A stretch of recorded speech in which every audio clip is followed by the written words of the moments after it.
দেশনেত্রী বেগম খালেদা জিয়াকে মিথ্যা মামলায় সাজা দিয়ে যদি জেলে পাঠানো হয় তাহলে এই দেশে নির্বাচন হবে না। তো দেশের প্রেমিক মানুষ তারা কেউ নির্বাচনে অংশগ্রহণ করবে না। আদালতে দোষী প্রমাণিত হলে শাস্তি পেতেই হবে বিএনপি চেয়ারপারসন বেগম খালেদা জিয়াকে। কোর্ট কারে কি শাস্তি দেবে, সে যদি চুরি না করে থাকে তাহলে শাস্তি হবে না, আর যদি সত্যি কোর্টের কাছে এভিডেন্স থাকে চুরি করে তো শাস্তি হবে। সেই জন্য তারা ইলেকশনই হতে দেবে না। একটা চোর এতিমের টাকা যে চুরি করে খায় তারে রক্ষার জন্য ইলেকশন হতে দেবে না। কত আবদারের কথা। দুর্নীতি মামলায় সাজা হলেও সরাসরি নির্বাচনে প্রার্থী হতে পারবেন বিএনপি চেয়ারপারসন খালেদা জিয়া, এমন মন্তব্য করেছেন দলের স্থায়ী কমিটির সদস্য ব্যারিস্টার মওদুদ আহমদ। তিনি বলেন, দেশে আর কোনো দিন একদলীয় নির্বাচন হবে না।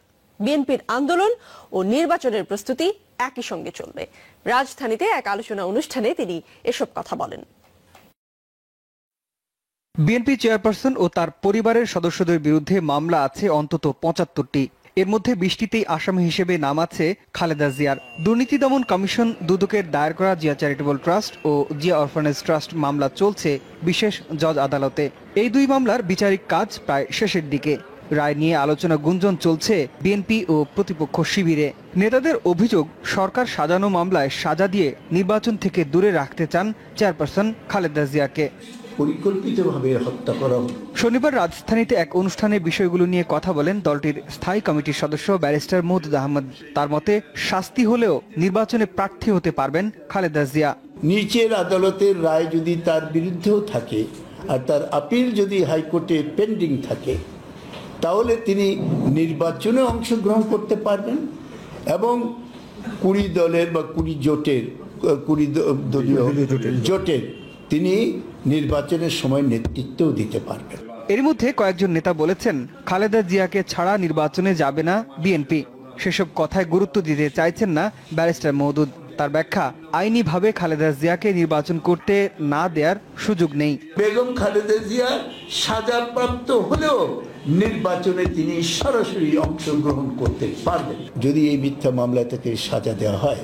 সেই সাজা দিলে যখন আমরা আপিলটা ফাইল করব, ফাইল করার পরেই আপিলটা গৃহীত হবে, তার সাথে সাথে আমরা জামিনের দরখাস্ত করব। মওদুদ বলেন, সরকারও বড় কথা নয়, বজায় রাখতে হবে গণতান্ত্রিক পরিবেশ, নিশ্চিত করতে হবে সবার জন্য সমান সুযোগ। গণতন্ত্রের কোনো পরিবেশ তারা বজায় রাখতে পারছেন না। তবে আমি এ বিষয়ে একটা কথা বলতে চাই যে time and tide wait for না। সময় এবং স্রোত কারোর জন্য যেমন অপেক্ষা করে না, constitution and election wait for না। সংবিধান এবং নির্বাচনও কারোর জন্য অপেক্ষা করবে না। নির্বাচন সংবিধান অনুযায়ী চলবে। তামিলনাড়ুতে জয়ললিতার বান্ধবী শশীকলা মেজরিটি দাবি করেও আদালতের রায়ের কারণে জেলে গিয়েছে। সরকার গঠন করার মুখেও একেবারে কাছাকাছি থেকেও তিনি মেজরিটি এমএলএ সাপোর্ট আছে এটা দাবি করেও তিনি কিন্তু সরকার গঠন করতে পারেন না। তাকে জেলে যেতে হয়েছে সে দুর্নীতির অভিযোগ, দুর্নীতির দণ্ড, এবং 4 বছর কারাগারে থাকতে হবে। এই সময় তামিলনাড়ুতেও ইলেকশন হবে, সেই ইলেকশন তার জন্য অপেক্ষা করবে। আমরা বারবার বলেছি যে সাজা হবে, ওনারা কি করে জানছেন? উনি কি করেছেন যে ওনার সাজা হবে?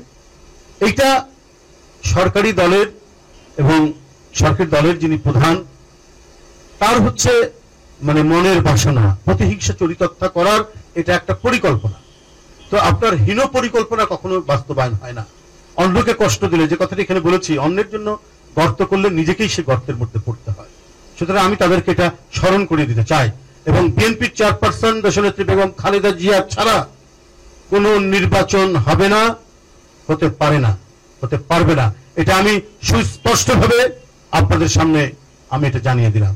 এবং দেশের মানুষ সেই নির্বাচনকে যারা করতে চাইবেন সেই নির্বাচন হতে দিবে না এবং তারা এটা মানবে না।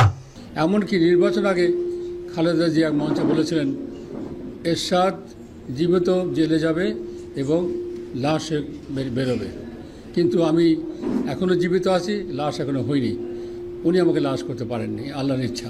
এই জন্য বলছি যে গর্ব করবেন না, জাতির অত্যাচার করেছেন, তার ফলশ্রুতিতে আজ আপনারা নিশ্চিন্ত হতে চলেছেন।